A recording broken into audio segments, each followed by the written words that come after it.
Good day and welcome to a new video. Don't forget to like, share, subscribe! Hello and welcome to Weekly Tips, where I'm putting some sense in your tip jar. Welcome today. Today we're going to be chatting to you about creating thumbnails. Thumbnails can be interesting to create.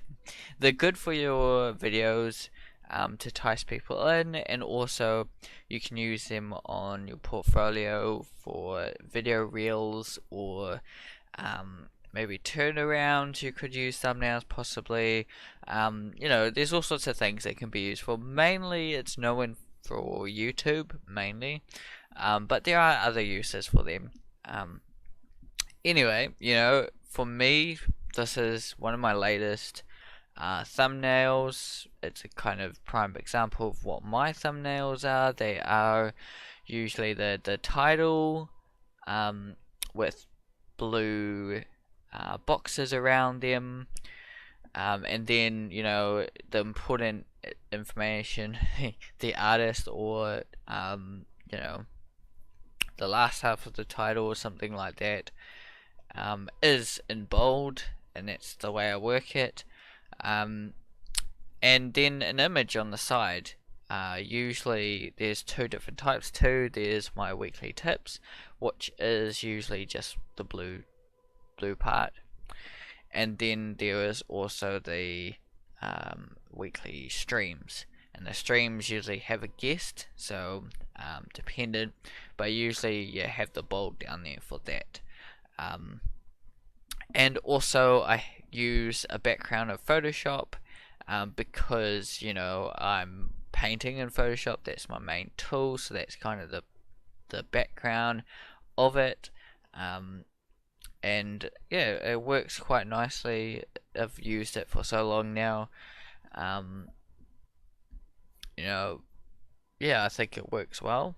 It's not exactly the whole ripping off Photoshop or everything. It's part of my thumbnails. Doesn't look like you're selling these thumbnails, so can see why not. But we'll see. Anywho, it's real simple to do something like this. It may be complicated depending on like your skill levels, but it is quite simple. We start from the start. Pick a background, whether it's a color or where you've been in the video or something like that. Or you don't have to have a background. You could start off without a background and make it work with other elements. Then from there I bring in the text. Now I can't see the text because it's white, so you can see me adding the background, the back. I've got the background. If I took those off and just had the text, that's what it would look like. And then I add in the boxes. Now you can create boxes easy by just dragging and change the color here if you like. In the properties here, once you've created the shape, you can have an outside. I don't, and you can make it like a YouTube red if you like, and bring it backwards so it's underneath the layer. Make it red. If you want like big bold text, say for instance you might be doing a cleaning product or something, so you want super cleaner in there, super cleaner magicness or something like that. You want a big bold text. I've seen a lot of that everywhere is a bit of this whole shape color thing where you see kind of text in shapes like that. With white usually you could have black. It could work. Just play around and try if it works for you. If it doesn't, it doesn't matter. And then from there, I don't have a photo or an image of a vacuum cleaner, but I do have a little birdie here. Maybe it could work. This one has no, see, it has not a transparent background. It's got a background, white background. We can easily get rid of that. To get rid of that, I rasterize it, magic wand tool, and delete that background. And there we go. You know, now we've got a nice crisp image. You could do this, like say, if you had the cleaning product that you are advertising, or whatever your video is about. You know, you could have a white background or colored background or something.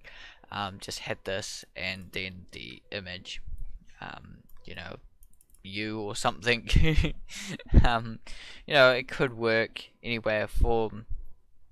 You know, and you could still have your play button there if you like. Play button's the same kind of process. I do the shapes, create the shapes of it. For me, you do it how you like or what you like to do.